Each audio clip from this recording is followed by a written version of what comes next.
Episode 4 पूर्णिमा की विदाई दृश्य। रात का समय। आसमान में चमकीली पूर्णिमा फुल मून है, जिसकी रोशनी सेब के बाग को एक जादुई नीली आभा से भर रही है। हवा ठंडी और खामोश है। परिचय। कैलिन ने अपना राजकुमार होने का रहस्य और अपने कर्तव्य का बोझ अलारा के सामने खोल दिया था।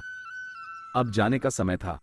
वह अपने राजसी ट्यूनिक में अपनी खोज की कलाकृति, जिसके बारे में अब पता चला है कि वह बाग का ही सबसे पुराना सुनहरा सेब है, को छुपाकर अलारा के पास आया। अलारा जानती थी कि उसे अब मजबूत बनना होगा, लेकिन उसका दिल भारी था। उनके बीच जो प्यार केवल कुछ ही दिनों में पनपा था, वो इतना गहरा था कि विदाई का विचार असहनीय था। विदाई का पल। अलारा ने आंखें उठाकर चांद को देखा। उसकी रोशनी में कैलिन किसी प्राचीन नायक जैसा लग रहा था, सुंदर लेकिन एक महान उद्देश्य से बंधा हुआ। मैंने हमेशा इस बाग की परवाह की है, अलारा ने लगभग फुसफुसाते हुए कहा। मैंने कभी नहीं सोचा था कि इस बाग से बाहर की दुनिया इतनी दर्दनाक और जरूरी हो सकती है। कैलिन उसके करीब आया। उसने अपने होंठ अलारा के माथे पर रखे। तुम सिर्फ बाग की परवाह नहीं करती अलारा, तुम उम्मीद की परवाह करती हो, उसने कहा। और अब मैं यह उम्मीद अपने साथ एथेरिया ले जा रहा हूं। तुम्हारी दया और तुम्हारा प्यार मुझे श्राप तोड़ने की शक्ति देंगे। आलिंगन और आंसू। कैलिन ने धीरे से अपने दोनों हाथों को अलारा की पीठ पर रखा और उसे अपनी बाहों में भर लिया। तस्वीर 3 का दृश्य। पूर्णिमा की गहरी नीली रोशनी में कैलिन और अलारा कसकर गले मिल रहे हैं। अलारा अपनी आंखें बंद करके रो रही है, उसके चेहरे पर आंसू की बूंदें हैं। कैलिन अपने माथे को उसके माथे से लगाकर उसे सांत्वना दे रहा है।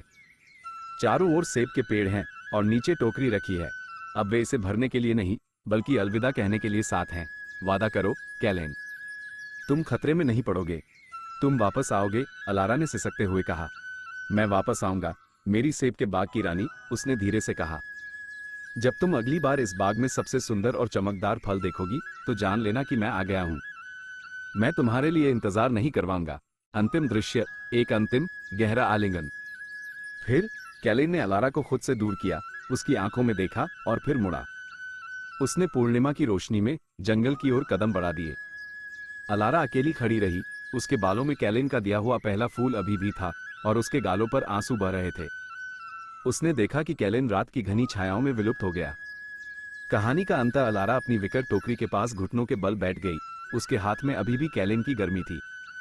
अब सेब का बाग पहले से कहीं अधिक शांत लग रहा था, एक ऐसी शांति जिसमें गहरा प्यार और दर्द भरी प्रतीक्षा दोनों मौजूद थे।